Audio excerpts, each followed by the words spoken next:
അയോധ്യ സ്വർണ്ണക്കൊള്ളയിൽ ക്ഷേത്ര ട്രസ്റ്റിനും UP സർക്കാരിനും supreme കോടതി നോട്ടീസ്. സ്വതന്ത്ര അന്വേഷണം വേണമെന്നാവശ്യപ്പെട്ടുള്ള ഒരു കൂട്ടം ഹർജികളിലാണ് ഒരാഴ്ചയ്ക്കുള്ളിൽ മറുപടി ആവശ്യപ്പെട്ട് കോടതി നോട്ടീസ് അയച്ചത്. SITയോട് അന്വേഷണ പുരോഗതി റിപ്പോർട്ട് സമർപ്പിക്കാനും കോടതി നിർദ്ദേശിച്ചു.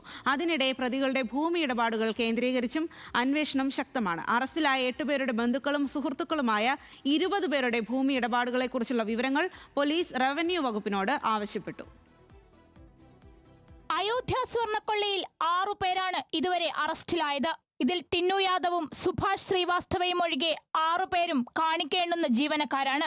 കൊള്ള ചെയ്ത പണം വിവാഹത്തിനും വീട് നിർമ്മാണത്തിനും വാഹനം വാങ്ങുന്നതിനും ഉൾപ്പെടെ വിവിധ ആവശ്യങ്ങൾക്കായി ഉപയോഗിച്ചതായി അന്വേഷണ സംഘം കണ്ടെത്തിയിരുന്നു. എന്നാൽ പണം ഉപയോഗിച്ച് പ്രതികൾ അനധികൃതമായി ഭൂമി വാങ്ങിയോ എന്നാണ് പോലീസ് പരിശോധിക്കുന്നത്. അറസ്റ്റിലായ 8 പേരുടെ ബന്ധുക്കളും സുഹൃത്തുക്കളുമായ 20 പേരുടെ ഭൂമി ഇടപാടുകളെ കുറിച്ചുള്ള വിവരങ്ങൾ പോലീസ് റവന്യൂ വകുപ്പിനോട് ആവശ്യപ്പെട്ടു. പ്രതികൾക്ക് വേണ്ടി ഇവർ സാമ്പത്തിക ഇടപാടുകൾ നടത്തിയെന്ന നിഗമനത്തിലാണ് പോലീസ്. അന്വേഷണത്തിന്റെ ഭാഗമായി റിയൽ എസ്റ്റേറ്റ് ഡീലർമാരെ പോലീസ് ചോദ്യം ചെയ്തു. റവന്യൂ വകുപ്പിന് റിപ്പോർട്ട് കിട്ടിയ ശേഷമായിരിക്കും തുടർ നടപടി. പ്രതികളുടെ വീടുകളിൽ നിന്ന് ആധാരവും ഭൂമി ഇടപാടുമായി ബന്ധപ്പെട്ട രേഖകളും പോലീസ് കണ്ടെടുത്തിട്ടുണ്ട്. എന്നാൽ ഇത് കൊള്ളപ്പണം കൊണ്ട് വാങ്ങിയതാണോ എന്ന് സ്ഥിരീകരിക്കാനായിട്ടില്ല.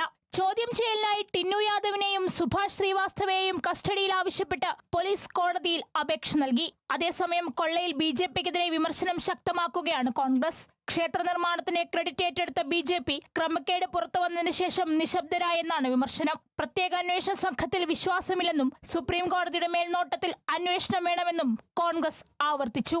They take credit of the construction of Ram Temple in Ayodhya, though the temple was constructed on the orders of the Supreme Court. But who is taking the credit?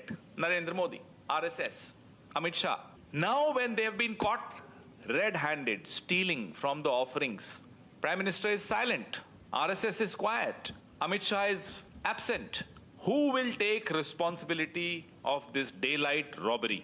അതിനിടെ തട്ടിപ്പിൽ ക്ഷേത്ര ട്രസ്റ്റിന് നോട്ടീസ് അയച്ച supreme കോടതി ഒരാഴ്ചയ്ക്കകം മറുപടി നൽകാൻ നിർദ്ദേശിച്ചു. SIT അന്വേഷണ പുരോഗതി റിപ്പോർട്ടും നൽകണം. ഹർജി അടുത്ത തിങ്കളാഴ്ച പരിഗണിക്കും. National desk news Malayalam.